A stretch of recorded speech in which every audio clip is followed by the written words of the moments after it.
Hey folks, it's Lou here from Country Guitar Players, and today I wanted to talk about 3 country solos that completely changed my life. Now, just as a disclaimer, these aren't necessarily what I consider to be the 3 greatest solos of all time, or even 3 of my favourite solos. These are just 3 solos that caught my attention before I'd even started to learn country guitar or knew anything about it, but they got me hooked from the first listen and were the start of my obsession with the genre. So I'm going to show you the original version of these solos, then do a playthrough myself so you can see exactly what's going on, and then we've got the tabs and backing tracks available over at countryguitarplayers.com, where you'll also be able to sign up to access my complete country guitar lesson library with multiple Ultra HD camera angles, interactive tab player, lessons on everything from basic pentatonic scales through to Nashville smoking hot chicken picking. It's got it all. So growing up in England in the 2000s, there was tons of exposure to guys like Clapton,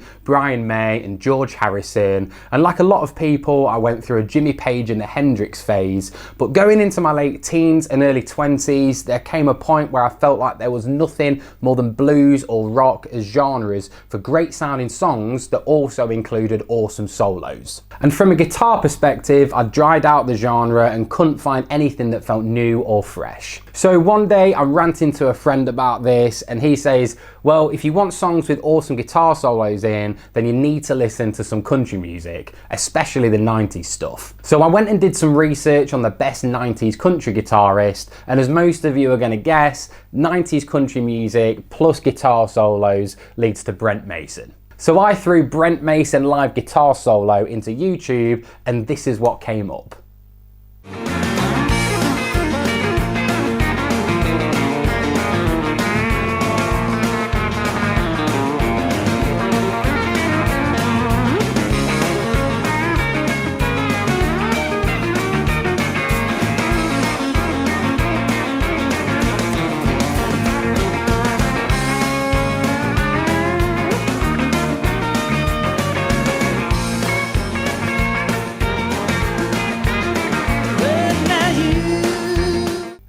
Now that solo was from a live show with Vince Gill performing his hit song Liza Jane, and as you can imagine, my mind was completely blown. It's fast, it's technical, it's got some crazy rhythms in, it's got double stops and triple stops, bends, it's got everything. And Brent being Brent executes it perfectly with the most insane clean tone that you'll ever hear. So that's the first solo that changed my life, because from that point on, I was just hooked on country guitar. And I spent most days scouring the internet for the best Brent solos. Naturally, this led me to Alan Jackson. Now Brent played on nearly all of Alan's albums in his career, and those albums alone serve as a collection of some of the greatest country guitar solos ever recorded.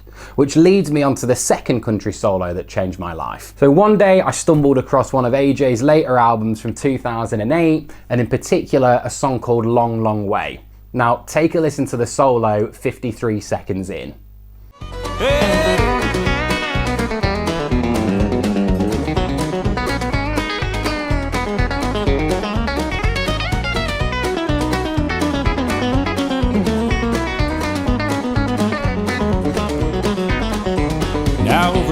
Sound like some lost city.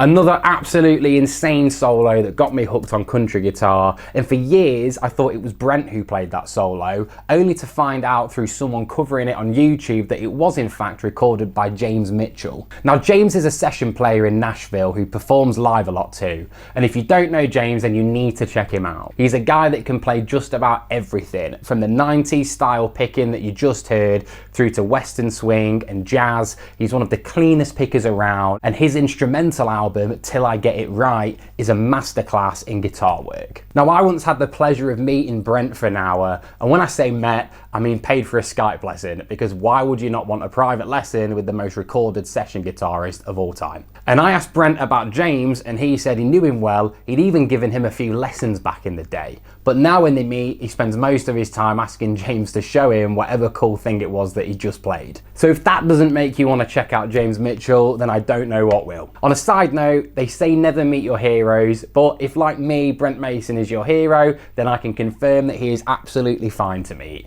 He is one of the nicest guys on the planet, and I learned more from him in that 1 hour session than I probably did in a year of practice. So from Brent to Alan Jackson songs to James Mitchell, researching country guitar online, there is one person that you will not be able to avoid even if you tried, and that is Brad Paisley. Now Brad is up there with the best of them as one of the finest pickers to ever pick up a Telecaster, and digging into his earlier stuff is what led me to this third country solo that changed my life. Take a listen.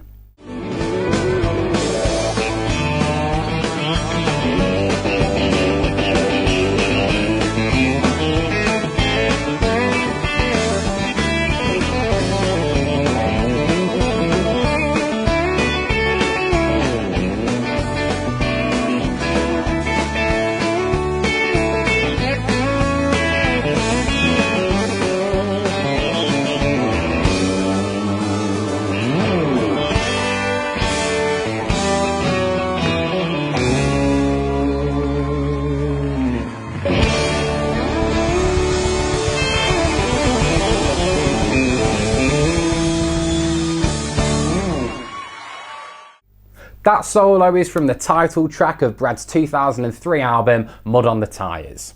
Now there's something about Brad's playing that caught my attention and got me hooked. He's got that incredible clean tone like Brent and James, but he also plays in a way that at times feels chaotic, but still somehow very melodic, and everything he plays just suits the song perfectly. So if you're just getting into country guitar and don't know where to start, I can guarantee that the rabbit holes of Brent Mason, James Mitchell and Brad Paisley will be enough to keep you going for at least a good few years. And I'm pretty sure their work will change your life in the same way that it did mine. So now you're going to hear me play all three of these solos with a nice close-up view so you can see exactly what's going on. And if you click on that little settings cog on the YouTube player, you'll be able to slow the video down too. So make sure you utilize that function because these solos are all pretty fast. And once again, don't forget to go download the tabs and backing tracks for these solos over on our blog at countryguitarplayers.com.